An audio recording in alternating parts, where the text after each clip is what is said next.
విశ్వక్సేన్ ప్రస్తుతం వరుస ప్రాజెక్టులతో బిజీగా ఉన్నాడు. హిట్ ఫ్లాపులన్న తేడా లేకుండా కంటిన్యూస్గా చిత్రాలు చేస్తూనే వెళ్తున్నాడు. ఈ ఏడాది గామి, గ్యాంగ్స్ ఆఫ్ గోదావరి అంటూ వచ్చాడు. ఆ రెండు మంచి ప్రయత్నాలే కమర్షియల్గానే బాగా వర్కౌట్ అయ్యాయని చెప్పుకోవచ్చు. అయితే ఇప్పుడు మెకానిక్ రాకీ అంటూ రాబోతున్నాడు విశ్వక్సేన్. వచ్చే వారం ఈ చిత్రం ఆడియన్స్ ముందుకు రాబోతుంది. ఈ క్రమంలో విశ్వక్సేన్ తనదైన స్టైల్లో సినిమాను ప్రమోట్ చేసుకుంటున్నాడు. ఇంతవరకు మెకానిక్ రాకీ మీద బస్ పెంచే కంటెంట్ అయితే రాలేదు.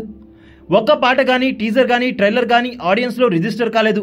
అసలు ఈ సినిమా ఈ మధ్యకాలంలో తీసిందా, గతంలో ఎప్పుడైనా తీసిందా అన్నది కూడా అర్థం కావడం లేదు. ఫలక్నామా దాస్ కోసం శ్రద్ధా శ్రీనాథ్ను సంప్రదించాడట. ఆమె కోసం బెంగళూరు వెళ్లి మరీ కథ వినిపించాడట. కానీ ఆమె మాత్రం నో చెప్పేసిందట. ఫ్లైట్ డబ్బులు బొక్క అని అనుకున్నాడట. కానీ ఇప్పుడు ఆమెనే తన సినిమాలో హీరోయిన్ అని గర్వంగా చెప్పుకున్నాడు విశ్వక్సేన్. ఇదిరా సక్సెస్ అంటే అన్న టైప్లో అయితే మాట్లాడాడు విశ్వక్సేన్. మరో సందర్భంలో మెకానిక్ రాకీ గురించి మాట్లాడుతూ ఏకంగా విజయ్ సేతుపతి మహారాజాతో పోల్చాడు. మహారాజా ట్రైలర్ వచ్చినప్పుడు అందులో అంత డెప్త్ ఉంటుందని ఎవరు ఊహించలేదు. తన సినిమా కూడా అంతే అని, చాలా డెప్త్ ఉంటుందని, అంత డెప్త్ ఉంటే ట్రైలర్లో చూపించలేమని విశ్వక్ చెప్పుకొచ్చాడు. విశ్వక్ మాటలపై నెటిజన్లు భిన్న రకాలుగా మాట్లాడుతున్నారు. ఇవే తగ్గించుకుంటే మంచిది, నువ్వు కాదు సినిమా మాట్లాడాలి, డెప్త్ ఉందని నువ్వు చెప్పడం కాదు, సినిమా చూసిన ఆడియన్స్ చెప్పాలంటూ ఇలా పలు రకాలుగా కామెంట్లు చేస్తున్నారు.